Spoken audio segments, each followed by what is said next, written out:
Hello and welcome to another episode of Socialistics Social Media Agency Stories. I am Jason Yormark. Welcome to the show. I'm excited about this week's guest. His name is Mark Jeffries. He's from a company called Foresight, and they are a tech-enabled insights company that mines user-generated content for brands. So I am very interested in learning more about that. Mark, welcome to the show. Thank you for having me. Appreciate it. Yeah, absolutely. So let's just get started with tell me a little bit about your background, your history, and how Foresight came to be, all that good stuff. Sure. Well, prior to starting Foresight, I was with Procter & Gamble for almost 17 years, all in marketing. So typical kind of P&G career, multiple different brands from Pampers to the Amazon, managing the Amazon business, to Gillette was my last assignment. I left 3 years ago to start a company that preceded Foresight called Mobile Agent Now. It was a review response, like an Uberized model to responding to reviews for brands, where somebody writes a review and we would have agents who were mobile who would respond to those reviews. What we learned out of that was that the better and bigger value for clients was in mining that data for insight. So what are people saying about your brand or your product in those reviews? And so we exited the first business, sold that first business, Mobile Agent Now, and then spun Foresight off into its own company. And that's squarely where we're focused, is all around generating insights for brands and almost exclusively from user-generated content. Gotcha. So what does that look? So I'm assuming, based on kind of how you've described that, this is probably for larger companies that are looking for insight and data that spans across a fairly high volume of content. Would that be accurate? Mostly large, and then to some extent mid-sized companies as well. So we're not talking about like the neighborhood coffee shop kind of thing. So yes, large. We do a lot of work in consumer packaged goods, not surprisingly, given my background at P&G.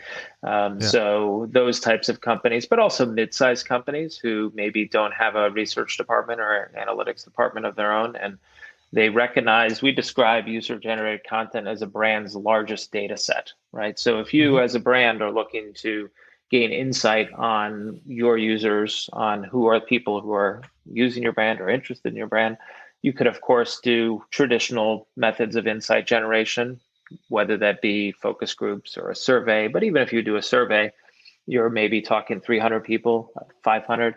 With user-generated content, you're talking about hundreds of thousands of data points from consumers. So there's the quantitative part, but then there's also a lot of qualitative insight because let's be honest, people are very, very, very honest online, right? If you sit in front of somebody and you're interviewing them, a lot of times they might position stuff and posture a little bit. Oh, this is how I take care of my house, or this is what I do. And of course, these things are important to me because it reflects on them as a person. Whereas anything somebody writes online, often it is more anonymous and, people just tell it like it is, which for a brand, the most important thing is just to learn the truth. So our mission we describe as discovering truth, because we believe there's better truth to be discovered in user-generated content. Gotcha. So, I'm certainly familiar with the concept of user-generated content, but for the purpose of this conversation and the audience, how do you define what that is? Like, what are the examples of the things that you guys are mining to provide that insight to your clients? Yes. So there's what we're mining today, and then there's what we will be mining more of going forward. So today we break up user-generated content into really two buckets. One are reviews, and then social, broadly speaking. So reviews are obviously things on Amazon. They are verified users of your brand, right? People who we know have bought your brand and or have used it. We break out social, whether that be Reddit or Twitter or Facebook or blogs, because you don't know intuitively whether somebody's used the brand, right? You might make a comment about Tide, be like, "Oh, that brand is horrible," but you've never used Tide. How do we know whether you're a user or not, right?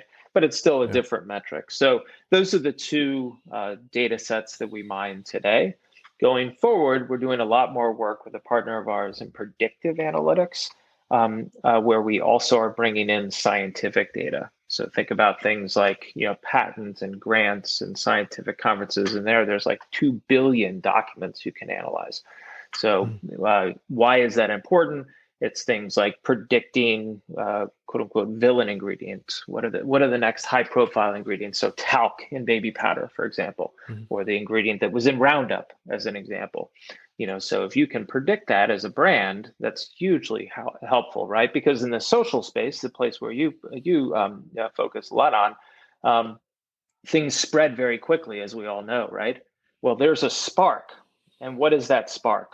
That spark often in social might be a news article, right? So the New York Times publishes something and somebody posts it in social media and then it goes viral, right? But it might be that New York Times article was preceded by something. It might be a scientific study that says, hey, the effects of this product or whatever on the environment or on your health is negative, right? So we are able to identify what are those sparks that spark brand conversation even before it starts spreading. And then we can, of course, pattern that, say, okay, this is a similar pattern based on prior analysis.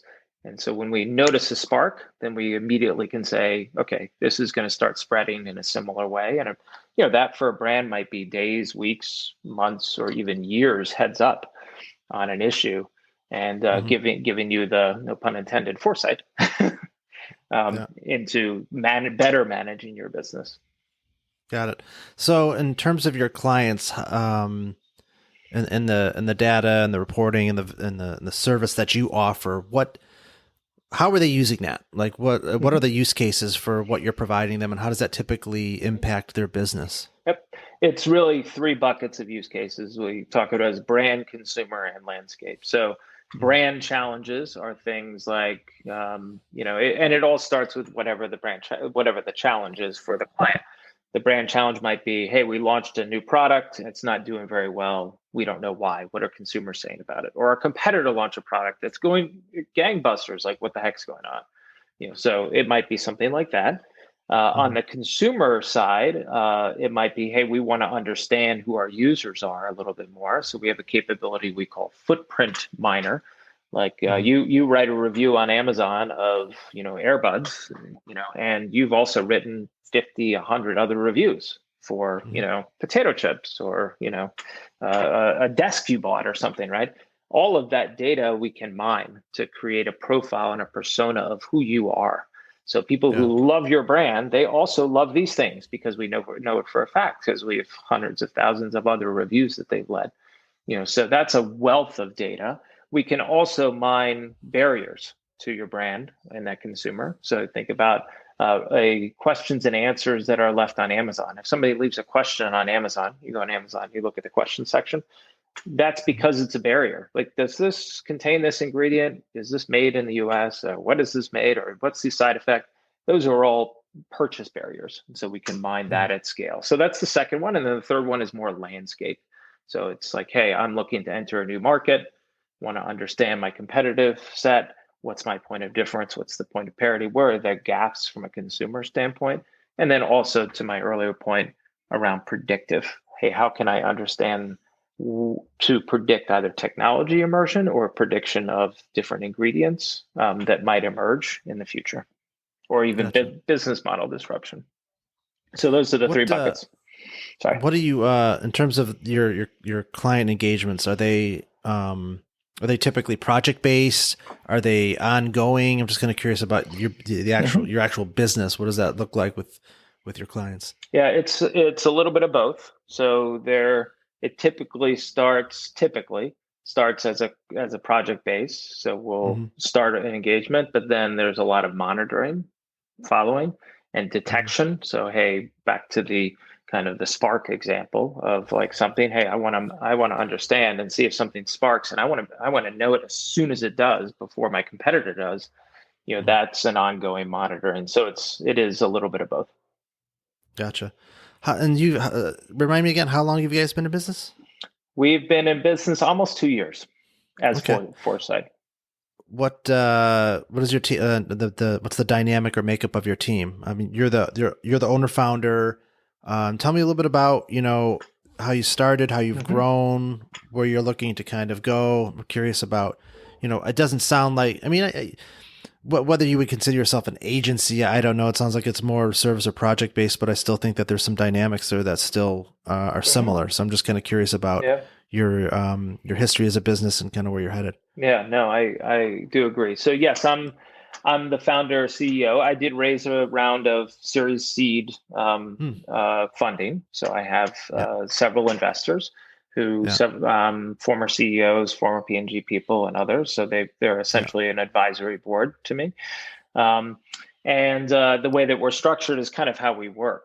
The way that we talk about it is we extract data, meaning we scrape it, we Mhm. harness it, which is data science, and then we activate it, meaning like we tell brands, the action they need to take.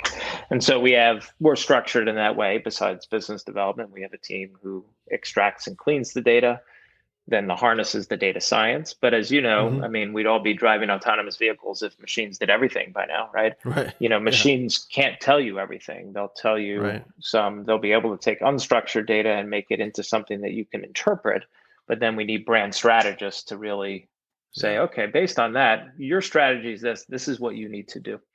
And so Mhm. that's how we're structured. Where we see, to your question about where we're going, the predictive space is exploding. And so Mhm. this partnership that we have with this company, CHN, they do predictive analytics for the Pentagon. So think about like investment decisions in Mhm. quantum and robotics. And we're basically taking that capability and bringing it to the commercial side. So there's tremendous capability. So we're marrying this expertise of the Department of Defense with commercial and brand expertise. Gotcha. What I'm kind of curious about in your world, client acquisition. Is it mostly referral based? I'm just kind of curious how you take on new projects, get new clients in your world. Yeah, it is a lot of referral base. We do some advertising as well. Hmm. As we're entering more into this predictive space, the people that we're really talking to are more C-suite. So Hmm. you're not really out there advertising to C-suite people as much Right. in a direct, classic client acquisition way. So a lot of that is just thought leadership. Importance of thought leadership and in terms of client acquisition. And then, yes, we do have some advertising that we do. Gotcha.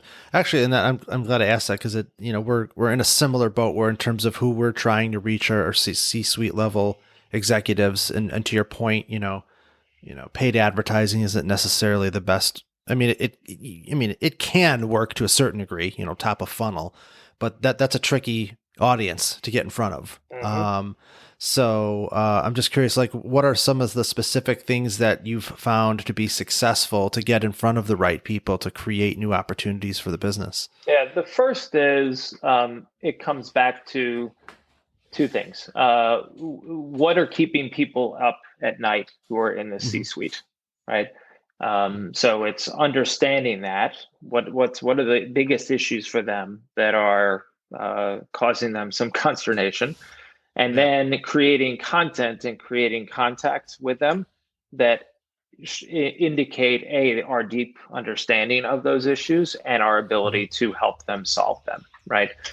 So that's really, so it becomes a thought leadership content creation strategy as well, right? That we're Yeah. trying to indicate to them that, hey, we are those thought leaders, and therefore we can not only understand the challenges that you face, but also help you to solve them. Gotcha. You had mentioned, I love the comment that you make. I use it often myself, like what keeps you up at night. So I'm going to turn that question around on you in terms of your business. Like, what keeps you up at night? Like, what are some of the biggest challenges you face as a business owner, and what you do these days? Yeah, the biggest one, and I think this is probably true for any entrepreneur, is how fast you grow and how you grow, right? The Mhm. balance of, okay, do I grow more myself? Do I raise another round of funding because we're in a good financial state? But if Yeah. you raise another round of funding, then you'd have, more investment that you can put to the business and accelerate it Yeah. faster. And, if not, or, then competition is going to come in. And so it's all that and the timing of it and sequencing. When is that the right time to do it? And then, of course, the second is just, continued team development and growth of, making, talent acquisition, which we all know is the key, is to have the best talent to enable your business to grow. I mean, I think we're in an exciting place, especially as we, not just with the user-generated content current, but also the predictive capability, that really is the future, that I think that's an enabler for talent acquisition. Gotcha. What is what you're doing like a commodity? Like, are there a lot of other businesses that do what you do and you find yourself, having to, I'm curious how you compete, like what makes you unique or different? Yep. Is there a lot of businesses that do what you do, or is inherently the way that you do it unique enough in and of itself that when you kind of are pitching it, or it kind of lands in a way that you have a relatively high close rate because there isn't a lot of that going on? I'm just kind of curious about that dynamic in your world. Yeah, what I would say different today than a year or two or even 3 or 4 years ago, right? There's a lot of people certainly who, I would say, scraping data on the internet is a commodity. Anyone can scrape data. That's, that is commoditized, and you don't want to play in that space, right? But that's only a portion of what we do. First of all, you have to do it right and you have to clean it. It's not all commodity, but regardless, what makes us different is a couple of things. Marrying the deep data science expertise, not just that we have, but also with our partner in Predictive, with brand and CPG expertise, right? Because typically it's one or the other. Either it's a company that has a lot of data science, and then, you get a lot of cool charts and graphs and portals and dashboards, but how the hell do I use it and how do I action this? Or on the other hand, it's a lot of qualitative stuff from a research agency, and there's not a lot of science behind it. So I think having both is really helpful. Why? Because then it's action specific to your brand, understanding your brand and understanding your strategies. And it's not like a laundry list of actions or data points, right? It's very specific. At the end of the day, if you engage anyone in this space, you really only want maybe 3 or 5 big things that you want to do out of it, right? You don't want, hey, here are the 20, 30 things that you can do. Nobody's going to do that. It's like you want a couple of things that really move the needle. Got it.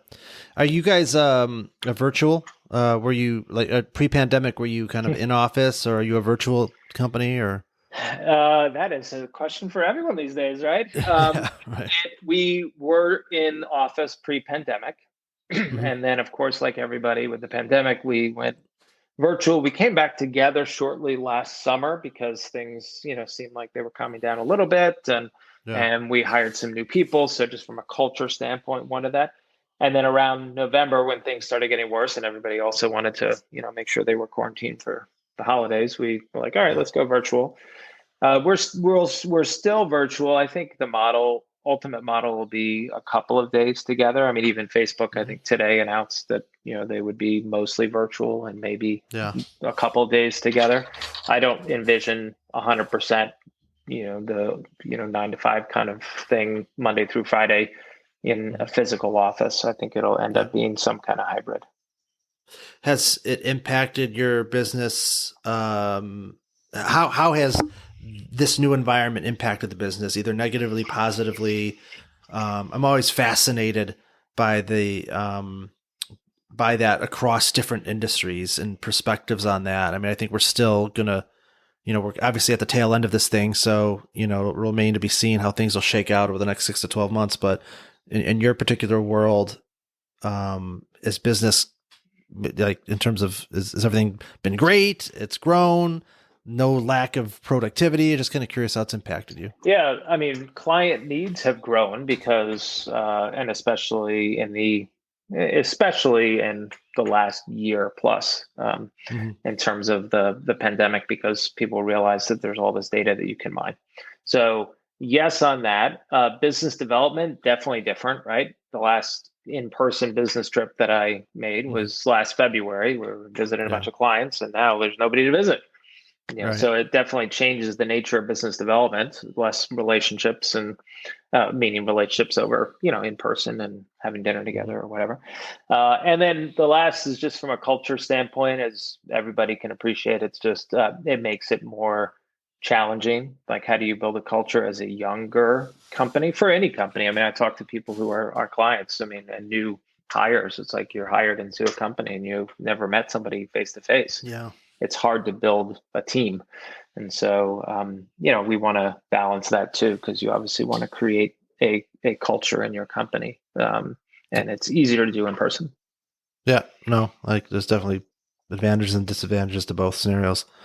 Awesome. Anything that I didn't ask you that you feel would be good to add based on kind of what we've talked through today? I think we hit on everything. I think for our clients, I think the biggest, the biggest issues going forward are speed of innovation and speed of change, right? It's true of everything, right? Innovation is changing so fast. Everything in social media is, whether it's a new site, but then also content is spreading faster. And part of what we do is enable brands to get out ahead of that and to more proactively manage and understand that, so they can make much more informed real-time decisions. So awesome. Great. Where can people find you to learn more about you and or what you guys do? They can go to foresightadvantage.com, the website, or they can find us on LinkedIn or myself on LinkedIn. Awesome. Reach Great. out. Well, Mark, thanks so much for joining us today. Super interesting stuff. Again, thank you for providing that insight into stuff. There's some parallels around what we do, so it's super interesting to kind of get some of that stuff that we don't even think about. So thanks for taking the time today. And again, you can check out Mark at foresightadvantage.com or on LinkedIn. But thanks for joining us today on this week's episode. Thank you for having me. Really appreciate it. Awesome. And thank you to everybody that's listening. Remember to like, share, subscribe, all that good stuff. And we will catch you at next week's episode.